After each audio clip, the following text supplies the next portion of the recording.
Sejak terjerat dalam kasus Subang, ternyata kondisi ekonomi Mimin terpuruk. Di sisi lain, istri muda Yosef itu juga tetap berjuang lepas dari jeratan hukum.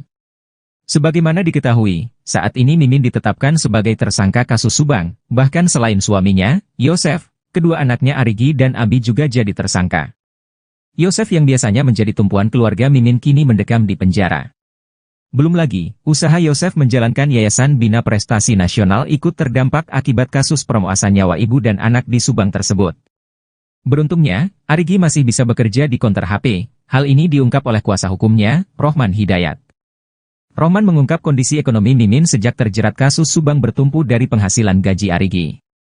Bahkan Mimin mengaku dirinya tak masak, namun beruntung masih ada keluarga yang memperdulikannya.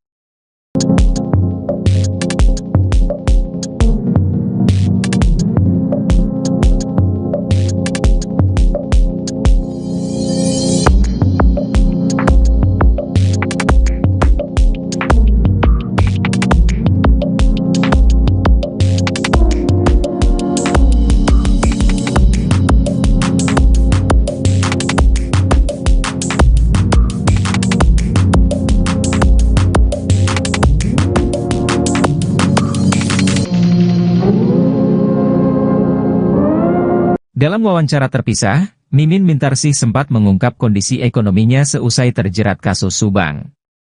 Mimin mengakui hidupnya terpuruk saat Yosef tak memiliki penghasilan dan terjerat kasus Subang. Bahkan Mimin mengaku dirinya tak masak karena beruntung masih ada keluarga yang memperdulikannya.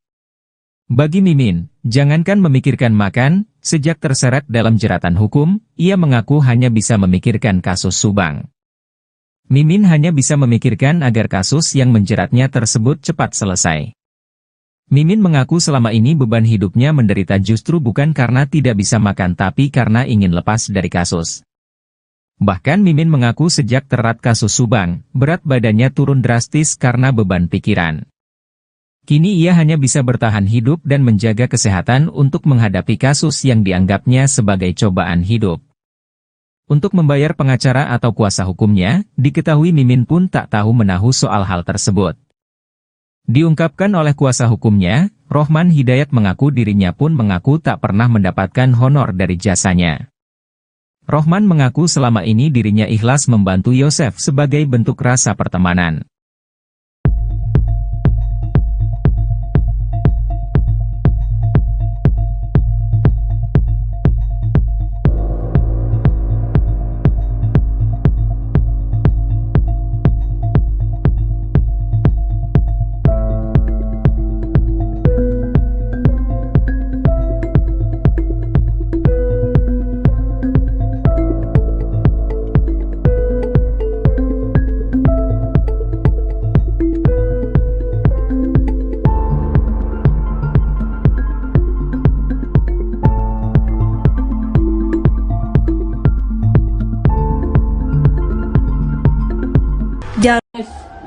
Yang awal, nggak dibejakan di awal, kan misi pajarkan bohong. Eta di BAP aja. Terus yang bisa bawa kendaraan itu yuris, Bu. Apa nih mobil kayak cirik jari, hei, kau nama kayak eta melayaan atuh. Ari make sarung tangan mah. Meski Polda Jabar sudah menggelar rekonstruksi, ternyata kasus Subang Bak masih menjadi teka-teki silang yang belum terpecahkan. Tak jarang tersangka dan saksi korban Tuti Suhartini dan Amalia Mustika Ratu saling serang dan saling tuding. Seperti baru-baru ini beredar rekaman suara Yosef, satu di antara tersangka kasus Subang, menuding Yoris. Yosef mencurigai Yoris sebagai sosok pengemudi mobil Alphard dalam pembunuhan Tuti Suhartini dan Amalia Mustika Ratu. Sejak awal penyelidikan kasus Subang, keluarga korban terpecah belah. Terdapat kubu Yosef CS dan Yoris mewakili keluarga Tuti saling menyimpan kecurigaan. Seperti Yosef, salah satu tersangka menuding anak lelakinya sendiri, Yoris turut terlibat dalam pembunuhan istri dan anaknya. Sementara itu, Yosef dirinya pun telah ditetapkan jadi tersangka pembunuhan tersebut. Video rekaman suara Yosef menuding Yoris terlibat dalam kasus Subang itu beredar dibagikan tayangan kanal YouTube Heri Susanto. Dalam percakapannya itu terdengar suara Yosef menggebu-gebu membahas kecurigaannya terhadap anak sulungnya, Yoris. Yosef justru mengaku mencurigai beberapa saksi kasus Subang. Di antaranya tak lain anak sulungnya serta beberapa staf yang bekerja di yayasannya. Yosef kembali menceritakan momen dirinya diperiksa Kapolres Subang terdahulu, AKBP Sumarni. Yosef mengaku menceritakan sosok Yoris, anak sulungnya yang cerdas berakting. Ia juga mengatakan gelagat Yoris yang sering memakai sarung tangan ketika masuk TKP. Tak sampai di sana, Yosef juga mengaku mengadukan sosok Yoris di keluarganya yang bisa mengemudikan mobil Alphard tersebut. Menurut Yosef, alasan di mobil Alphard tidak ada sidik jari Yoris karena anak sulungnya itu picik memakai sarung tangan. Karena hal itu, ia mengaku berusaha keras meyakinkan pencaranya bahwa ia bukan pelaku. Bahkan Yosef mengaku dirinya pun berani disumpah Al-Quran atas perbuatan yang ditudingkan kepadanya.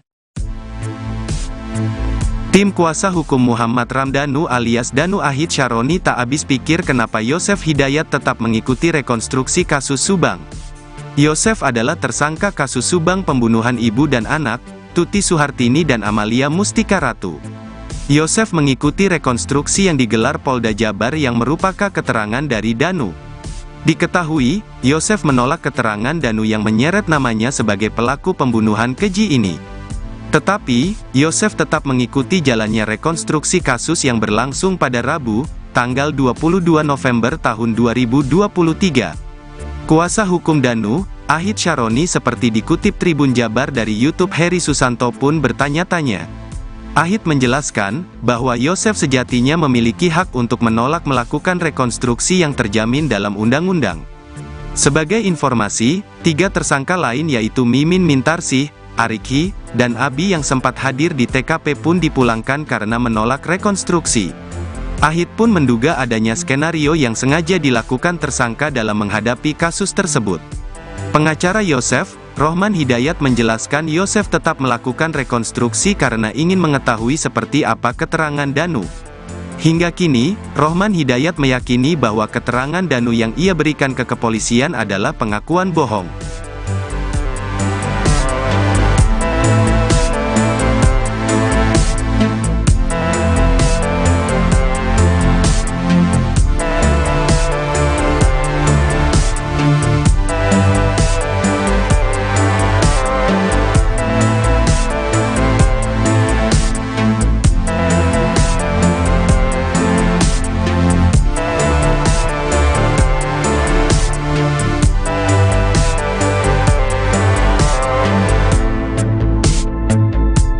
Tim kuasa hukum Muhammad Ramdhanu alias Danu mempertanyakan alasan Yosef Hidayat tetap mengikuti rekonstruksi kasus Subang. Padahal Yosef Hidayat menolak keterangan Danu yang menyeret namanya sebagai pelaku pembunuhan terhadap Tuti dan Amalia. Tetapi, Yosef Hidayat tetap mengikuti jalannya rekonstruksi kasus yang berlangsung pada Rabu, 22 November 2023. Kuasa hukum Danu, Ahid Syaroni menjelaskan terkait ikutnya Yosef dalam rekonstruksi tersebut. Ahid menjelaskan bahwa Yosef Hidayat sejatinya memiliki hak untuk menolak melakukan rekonstruksi. Padahal undang-undang sudah memberikan hak untuk menolaknya, tapi mengapa dia malah ikut? Ahid pun menduga adanya skenario yang sengaja dilakukan tersangka dalam menghadapi kasus tersebut. Menurut Ahid, tersangka Yosef ingin mencari celah untuk ia jadikan bahan nanti di persidangan. Pasalnya Yosef sudah mengetahui peristiwanya dan mencari cara untuk lolos dari jeratan hukum.